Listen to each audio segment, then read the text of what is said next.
Hello विद्यार्थियों, आप सभी का इस YouTube चैनल में हार्दिक स्वागत और अभिनंदन। विद्यार्थियों, हम आज की कक्षा के अंतर्गत संप्रदान कारक के बारे में अध्ययन करेंगे। यानी संप्रदान कारकम चतुर्थी विभक्ति, यानी संप्रदान कारक के अंदर कौन सी विभक्ति लगती है? चतुर्थी विभक्ति। इसका जो विधायक सूत्र है वो है कर्मणा यम अभिप्रैति ससंप्रदानम।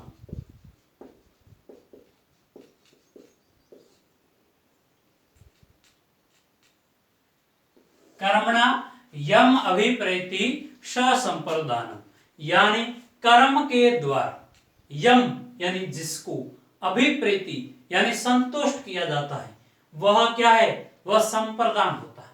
यानी संप्रदान किसे कहते हैं? कर्मणा यम अभिप्रेति ससंप्रदान, यानी कर्ता दान आदि कर्म के द्वारा जिसको संतुष्ट करता हो, प्रसन्न करता हो, उसे हम संप्रदान कहते हैं। और संप्रदान के अंदर चतुर्थी विभक्ति लगती है। जैसे नृपः भिक्षुकाय धनम ददाति, यानी राजा भिक्षुक को धन देता है। तो विद्यार्थियों, यहां पर देखना कि कर्ता, यहाँ क्या कर्ता क्या है? नृप। नृप धन देता है। किसको देता है? भिक्षुक को देता है। यानी यहाँ दान कर्म क्या हुआ? धन देना। धन किसको दे रहा है? भिक्षुक को दे रहा है। और धन देने के कारण ये भिक्षुक संतुष्ट हो रहा है, प्रसन्न हो रहा है, इसलिए इस भिक्षुक की संप्रदान संज्ञा हो जाती है। और संप्रदान संज्ञा होने पर इसके अंदर चतुर्थी विभक्ति का प्रयोग होता है। हमारा सूत्र क्या है? कर्मणा यम अभिप्रेति ससंप्रदानम, यानी कर्ता दान कर्म के द्वारा जिसको संतुष्ट करता हो, प्रसन्न करता हो, उसे हम संप्रदान कहते हैं। और संप्रदान के अंदर का विधायक चतुर्थी विभक्ति का प्रयोग होता है। जैसे उदाहरण नृपः ब्राह्मणाय गाम ददाति, यानी राजा ब्राह्मण को गाय देता है। यहाँ कर्ता कौन है? नृपः। इसका जो कर्म क्या है? गाय देना। दान कर्म है, देना दान, और गाय दान में दी जा रही है। किसको दी जा रही है? ब्राह्मण को दी जा रही है। यानी ये संप्रदान कौन हुआ? ब्राह्मण हुआ। यानी इसकी संप्रदान संज्ञा होती है, क्योंकि ये दान कर्म के द्वारा संतुष्ट हो रहा है, प्रसन्न हो रहा है, इसलिए इसकी संप्रदान संज्ञा हो जाती है। और संप्रदान संज्ञा होने पर इसमें चतुर्थी विभक्ति का प्रयोग होता है। जैसे आया कमलेशः स्वमित्राय पुस्तकम ददाति या यच्छति। यच्छ का भी देना होता है। कमलेशः स्वमित्राय पुस्तकम ददाति, यहाँ कर्ता अपने दान कर्म के द्वारा, यानी पुस्तक देने इस कर्म के द्वारा अपने मित्र को प्रसन्न कर रहा है, संतुष्ट कर रहा है, इसलिए इसकी संप्रदान संज्ञा हो जाती है। और संप्रदान संज्ञा होने पर इसमें चतुर्थी विभक्ति का प्रयोग होता है। तो विद्यार्थियों, संप्रदान किसे कहते हैं? कर्मणा यम अभिप्रेति ससंप्रदानम, यानी कर्ता दान कर्म के द्वारा जिसको संतुष्ट करता हो, उसे संप्रदान कहते हैं। अगला हमारा सूत्र है विद्यार्थियों रुच्य अर्थानाम प्रियमाण। अगला सूत्र हमारा है रुच्य अर्थानाम प्रियमाण।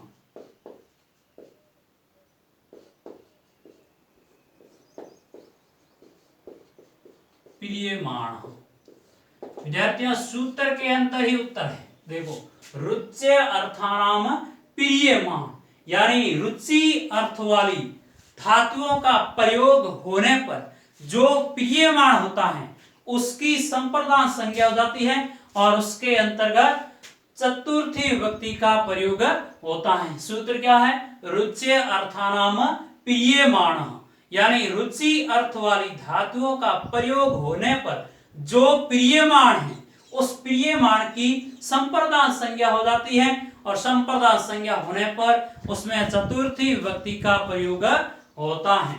जैसे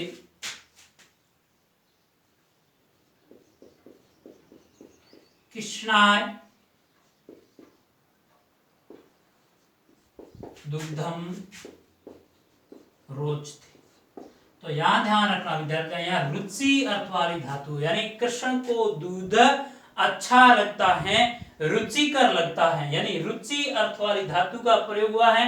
रुचि अर्थ वाली धातु का प्रयोग होने पर जो प्रियमाण होता है उसमें चतुर्थी विभक्ति का प्रयोग होता है। तो यहाँ पर प्रियमाण कौन है?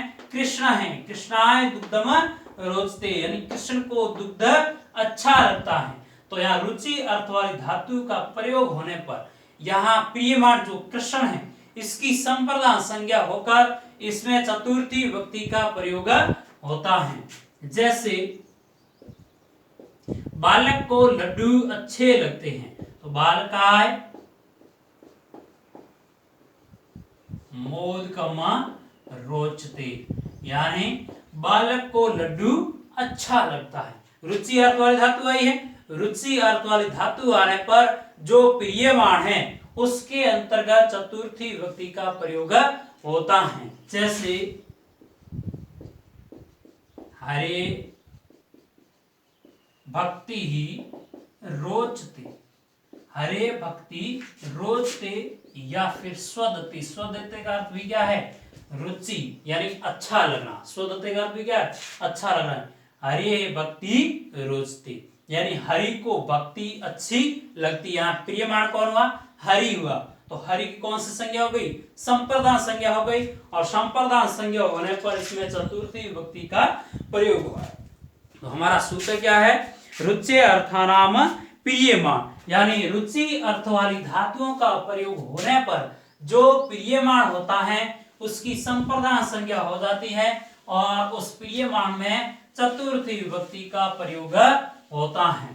इसी प्रकार ही हमारा नेक्स्ट सूत्र है विद्यार्थियों, मोस्ट इंपोर्टेंट सूत्र, क्रोध द्रोह ईर्ष्या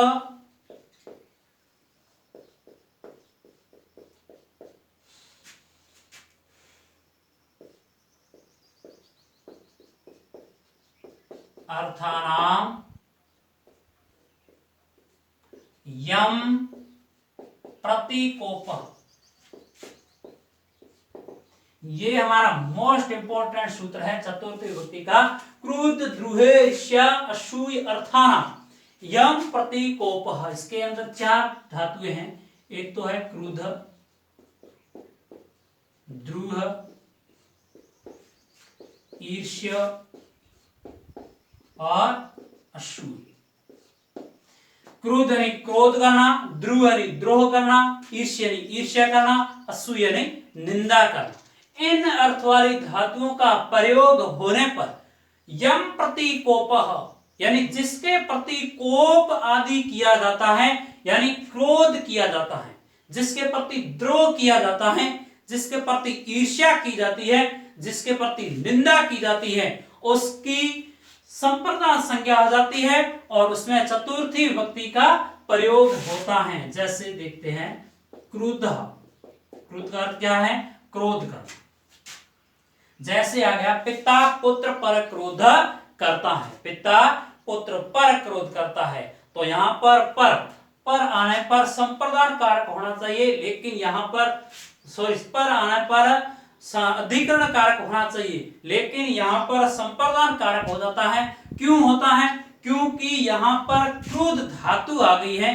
क्रोध धातु आने के कारण जिसके प्रति कोप आदि किया जाता है, यानी क्रोध, द्रोह, ईर्ष्या और असूय यानी निंदा की जाती है, उसकी संप्रदान संज्ञा हो जाती है। जैसे पिता पुत्राय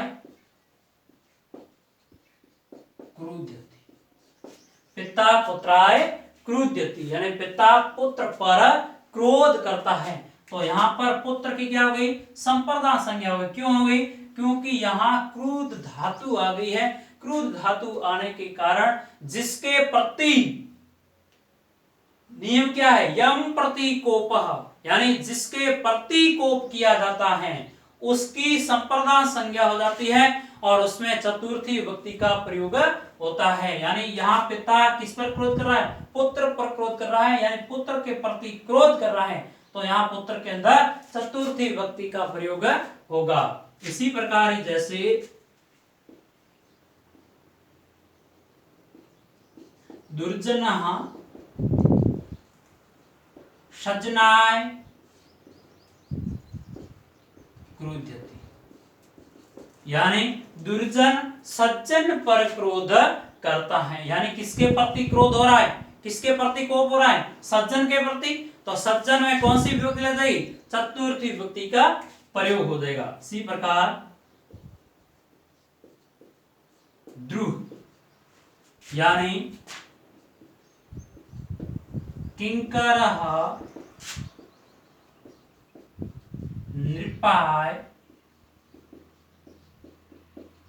द्रुह्यति, किंकरः नृपाय द्रुह्यति, यानी किंकर है वो नृप यानी राजा के प्रति द्रोह करता है, तो इस राजा नृप की क्या हो गई, संप्रदान संज्ञा हो गई, और संप्रदान संज्ञा होने पर इसमें चतुर्थी विभक्ति का प्रयोग होता है। इसी प्रकार ही अगली धातु जैसे ईर्ष्य, यानी ईर्ष्या करना, जैसे आ गया लक्ष्मी सीता से ईर्ष्या करती है, लक्ष्मी सीता से ईर्ष्या करती है, तो किसके प्रति ईर्ष्या की जा रही है, सीता के प्रति की जा रही है, तो सीता की क्या हो जाएगी, संप्रदान संज्ञा हो जाएगी, और संप्रदान संज्ञा होने पर इसमें चतुर्थी विभक्ति का प्रयोग होगा, तो आ जाएगा लक्ष्मी सीता, चतुर्थी विभक्ति सीताई ईर्ष्यति, लक्ष्मी सीताई ईर्ष्यति। जैसे आ गया असूय, असूय का अर्थ है निंदा करना, जैसे मोहन राकेश की निंदा करता है, तो निंदा किसकी की जा रही है, राकेश की, मोहन राकेश की निंदा करता है, तो क्या हो जाएगा, मोहनः राकेशाय असूयति। हमारा नियम क्या है, क्रोध द्रुहे ईर्ष्या असूय अर्थानाम यम प्रति कोपः, यानी क्रोध द्रोह ईर्ष्या और असूय अर्थ वाली धातुओं का प्रयोग होने पर जिसके प्रति कोप आदि किया जाता है, यानी जिसके प्रति क्रोध द्रोह ईर्ष्या और असूय आदि किया जाता है उसकी संप्रदान संज्ञा हो जाती है और उसमें चतुर्थी विभक्ति का प्रयोग होता है। अगला सूत्र है विद्यार्थी हमारा क्रोध द्रोहो रूप सृष्टियो कर्म, यानी क्रोध क्रोध द्रोह ईर्ष्या और असूय इन अर्थों वाली धातुओं के आगे अगर उपसर्ग आ जाता है तो इनकी कर्म संज्ञा हो जाती है और कर्म संज्ञा होकर उसमें चतुर्थी विभक्ति का प्रयोग होता है। जैसे पिता पुत्रम संक्रुध्यति, संक्रुध्यति, तो यहां पर पुत्र के अंदर कौन सी विभक्ति हो गई, द्वितीय विभक्ति हो गई। कौन सी संज्ञा जाती है, इसकी कर्म संज्ञा होती है, क्योंकि क्रुद्ध धातु के आगे सम उपसर्ग आने के कारण इसकी कर्म संज्ञा हो जाती है और इसमें द्वितीय विभक्ति का प्रयोग होता है। अगर इसके आगे उपसर्ग नहीं आता तो यहां पर चतुर्थी विभक्ति होती, लेकिन इन धातुओं के आगे उपसर्ग आने के कारण इसकी कर्म संज्ञा हो जाती है और कर्म संज्ञा होकर इसमें द्वितीय विभक्ति का प्रयोग हुआ। जैसे गुरु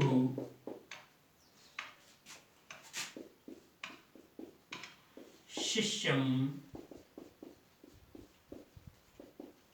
अभिक्रुध्यति,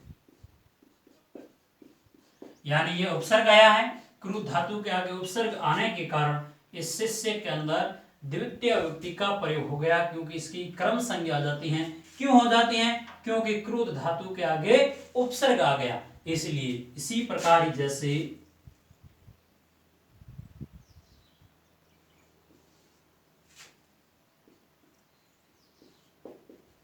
किंकरः नृपं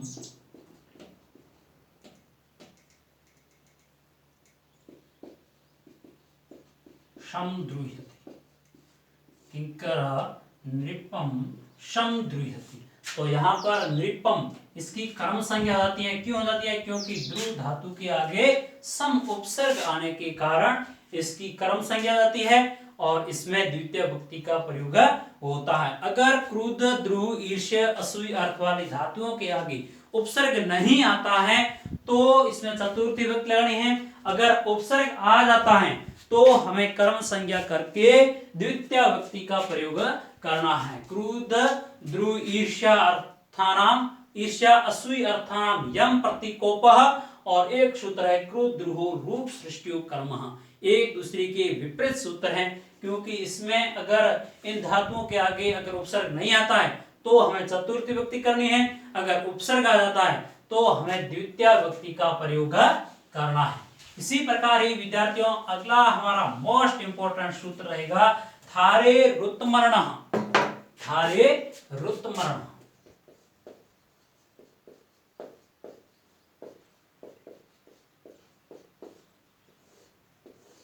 थारे रुत्मर्णः, यानी ध्री धातु का प्रयोग होने पर, ध्री यानी धारण करना, थार्यति होने पर जो उत्मरण होता है उसकी संप्रदान संज्ञा हो जाती है।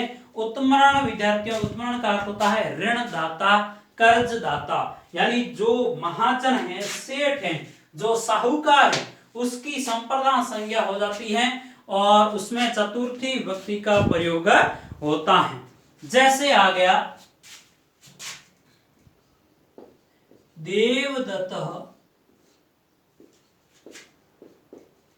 यज्ञदत्त का 100 रुपए का ऋणी।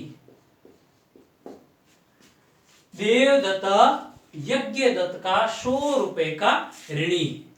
तो यहां पर उत्तमरण कौन है? यज्ञदत्त है, यानी ऋणदाता कौन है? यज्ञदत्त है। तो इस उत्तमरण की कौन सी संज्ञा हो जाएगी? इसकी संप्रदान संज्ञा हो जाएगी, और संप्रदान संज्ञा होने पर इसमें चतुर्थी विभक्ति का प्रयोग होता है। जैसे हो गया देवदत्तः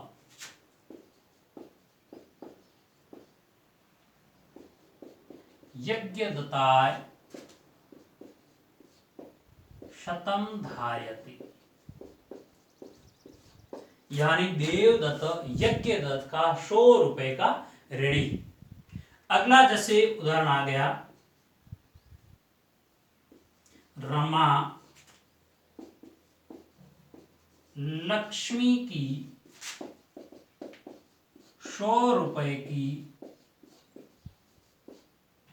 ऋणी। 100 रुपए की ऋणी है। तो किसकी ऋणी है? लक्ष्मी की, यानी इससे महाजन कौन हुआ? ऋणदाता कौन हुआ? लक्ष्मी हो गई। तो लक्ष्मी की कौन सी संज्ञा हो जाएगी? इसकी संप्रदान संज्ञा हो जाएगी और इसमें चतुर्थी विभक्ति का प्रयोग होगा। जैसे आ गया रमा, लक्ष्मी की चतुर्थी विभक्ति एक वचन क्या आ जाएगा? लक्ष्म्यै 100 धार्यति, यानी द्वि अर्थ वाली धातु का प्रयोग होने पर, यानी धारण अर्थ वाली, जो उत्मरण होता है, जो ऋणदाता होता है, उसकी संप्रदान संज्ञा हो जाती है और संप्रदान संज्ञा होने पर उसमें चतुर्थी विभक्ति का प्रयोग होता है। अगला सूत्र विद्यार्थियों हमारा रहेगा स्प्रेह रिप्सित। स्प्रेह रिप्सित अगला सूत्र है स्प्रेह रिप्सित।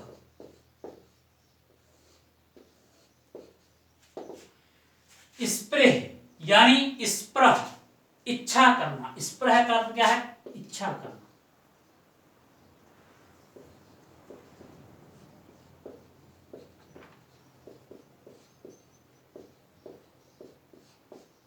और ईप्सित का अर्थ है चाहना।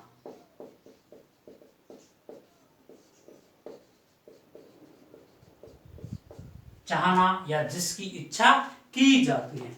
यानी स्पृह, स्पृह धातु का प्रयोग होने पर जो ईप्सित है, स्पृह धातु का प्रयोग होने पर जो ईप्सित है, यानी जिसकी इच्छा की जाती है, जो अभीष्ट वस्तु या व्यक्ति है, उसकी संप्रदान संज्ञा हो जाती है और उसमें चतुर्थी विभक्ति का प्रयोग होता है। जैसे बालक पुष्प की इच्छा करता है। बालक पुष्प की इच्छा करता है या पुष्प को चाहता है। तो किसकी इच्छा कर रहा है? किसको चाह रहा है? पुष्प को चाह रहा है। यानी ईप्सित क्या हुआ? यहाँ पुष्प ईप्सित हुआ। ये कर्म है, लेकिन यहाँ स्पृह धातु का प्रयोग होने पर यहाँ कर्म की संप्रदान संज्ञा हो जाती है और संप्रदान संज्ञा होकर इसमें चतुर्थी विभक्ति का प्रयोग होता है। तो क्या आ जाएगा? बालक, ईप्सित वस्तु क्या है? पुष्प, तो इसकी संप्रदान संज्ञा हो रही है, इसमें चतुर्थी विभक्ति का प्रयोग करना। क्या हो जाएगा? पुष्पाय स्पृहति। यानी बालक पुष्प की इच्छा करता है।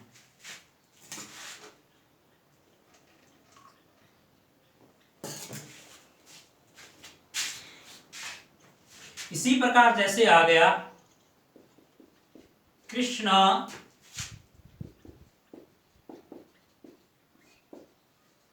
लड्डू की या लड्डू को चाहता है या इच्छा रखता है। तो यहां पर देखो किसको चाह रहा है? लड्डू को चाह रहा है। तो क्या हो जाएगा? कृष्ण मोदकाय स्पृह, यानी इसकी चतुर्थी संप्रदान संज्ञा क्यों हुई? क्योंकि स्पृह धातु का प्रयोग हुआ है। स्पृह धातु का प्रयोग होने पर जो कर्म होता है उसकी संप्रदान संज्ञा हो जाती है। यानी जो ईप्सित वस्तु है, ईप्सित वस्तु या व्यक्ति कोई भी हो, उसकी संप्रदान संज्ञा हो जाती है और उसकी संप्रदान संज्ञा होने पर उसमें चतुर्थी विभक्ति का प्रयोग होता है। विद्यार्थियों, अगला हमारा सूत्र है तादर्थे चतुर्थी वाच्यम। यह वार्तिक है। तादर्थे चतुर्थी वाच्यम। तादर्थे का अर्थ है उसके लिए, यानी जिस प्रयोजन के लिए, जिस उद्देश्य के लिए कोई क्रिया की जाती है तो उस प्रयोजन की संप्रदान संज्ञा हो जाती है और उसमें चतुर्थी विभक्ति का प्रयोग होता है। तादर्थे चतुर्थी वाच्य, यानी जिस प्रयोजन के लिए कोई क्रिया की जाती है उस प्रयोजन में चतुर्थी विभक्ति का प्रयोग होता है। जैसे बालकः दुग्धाय क्रंदति, यानी बालक दुग्ध के लिए रोता है। तो यहाँ पर क्रिया क्या है? रोना। किसके लिए हो रही है? दुग्ध के लिए हो रही है। यानी यहाँ प्रयोजन क्या है? दुग्ध है और इस दुग्ध की इसके अंदर चतुर्थी विभक्ति का प्रयोग होता है। जैसे वह मोक्ष के लिए हरि को स्मरण करता है, याद करता है। सह मोक्षाय हरिम भजती, यानी इसमें क्रिया किस उद्देश्य के लिए की जा रही है? किस प्रयोजन के लिए की जा रही है? मोक्ष के लिए की जा रही है। यानी ये प्रयोजन हुआ, मोक्ष प्रयोजन हुआ और ये प्रयोजन होने के कारण इसके अंतर्गत चतुर्थी विभक्ति का प्रयोग होता है। जैसे बालकः दुग्धाय क्रंदति, यानी बालक दुग्ध के लिए रोता है। तो तादर्थे चतुर्थी वाच्यम, यानी जिस प्रयोजन के लिए कोई क्रिया की जाती है उस प्रयोजन में चतुर्थी विभक्ति का प्रयोग होता है। इसी प्रकार ये हमारा मोस्ट इंपोर्टेंट सूत्र अगला है जो उपपद विभक्ति के अंतर्गत आता है, वो है नमः स्वस्ति स्वाहा स्वधा अलम वसत योगाच। सूत्र है हमारा नमः स्वस्ति, नमः स्वस्ति स्वधा स्वाहा स्वधा अलम वषड योगाच। ये हमारा सूत्र है नमः स्वस्ति स्वधा स्वाहा अलम वषट योगाच। नमः स्वस्ति स्वाहा स्वधा अलम वषड योगाच, यानी इन सभी पदों का योग होने पर संबंधित शब्द के अंदर चतुर्थी विभक्ति का प्रयोग होता है। जैसे आ गया नमः का, जैसे गुरुवे नमः, यानी यहां नमः पद आया है। नमः पद आने के कारण इस गुरु शब्द में कौन सी विभक्ति लगेगी? चतुर्थी विभक्ति का प्रयोग होता है। ये उपपद विभक्ति है। कौन सी है? उपपद विभक्ति। विद्यार्थियों, उपपद विभक्ति अब मैंने पिछली कक्षा के अंतर्गत भी बताई थी कि उपपद विभक्ति किसे कहते हैं, यानी किसी पद विशेष के कारण जो विभक्ति लगती है उसे हम उपपद विभक्ति कहते हैं। जैसे आ गया गणेशाय, गणेशाय नमः, यानी यहाँ नमः आया है। नमः आने पर इसमें कौन सी विभक्ति लग जाएगी? चतुर्थी। इसी प्रकार ही स्वस्ति, स्वस्ति का अर्थ होता है कल्याण, यानी प्रजापते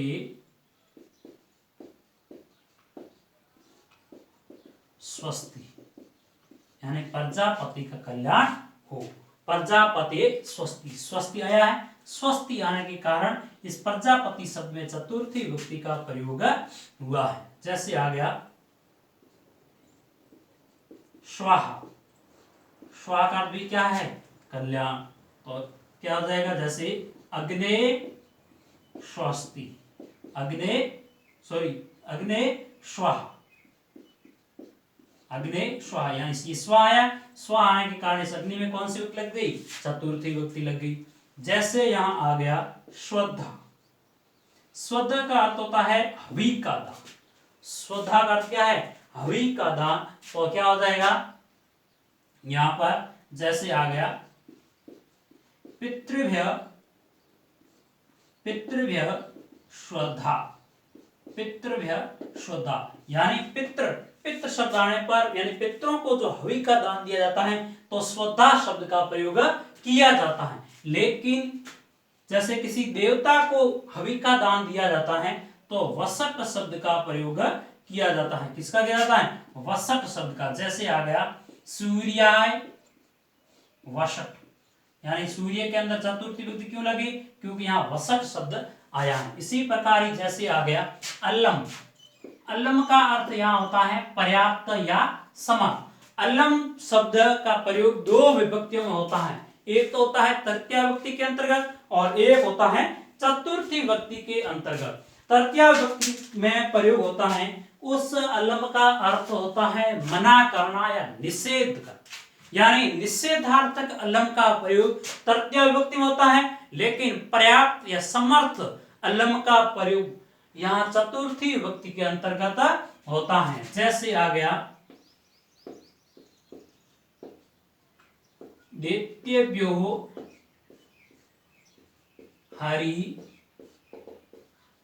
अल्लम, दैत्येभ्यो हरि अल्लम, यानी दैत्यों के लिए हरि पर्याप्त है। जैसे आ गया पाकिस्तानाय, पाकिस्तानाय भारतः अल्लम, यानी पाकिस्तान के लिए भारत समर्थ है, पर्याप्त है। यानी यह हमारा सूत्र था नमः स्वस्ति स्वाहा स्वधा अलम वसट योगाच। यानी इन नमः स्वस्ति स्वाहा स्वधा अलम और वसट इन पदों का योग होने पर चतुर्थी विभक्ति का प्रयोग होता है। अगला सूत्र हमारा रहेगा विद्यार्थियों, तीन धातुएं हैं, ये इन तीन धातुओं का प्रयोग होने पर चतुर्थी विभक्ति का प्रयोग होता है। तो तीन धातुएं कौन कौन सी हैं? एक है कथय, एक है निवेदय और एक है उपदिश। कथय पहली धातु है कथय। कथय का अर्थ होता है कहना। कथय का अर्थ होता है कहना। यानी दिनेश स्वमित्राय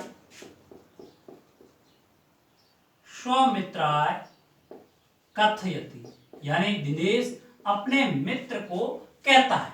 तो यहाँ पर कथय कौन सी धातु आई है? कथय धातु आने के कारण इसमें चतुर्थी विभक्ति का प्रयोग होता है। दूसरी धातु जैसे निवेदय, निवेदय का अर्थ होता है निवेदन करना।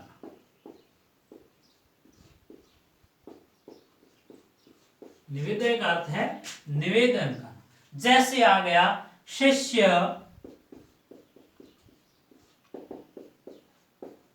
गुरुवे निवेदयति। शिष्य गुरुवे निवेदयति। इसी प्रकार जैसे तीसरी धातु हमारी उपदिश। उपदिश का अर्थ है उपदेश देना।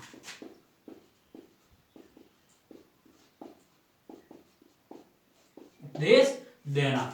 तो यहां पर जैसे आ गया साधु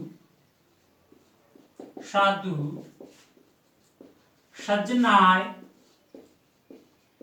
उपदिशति। यानी साधु सज्जन को उपदेश देता है।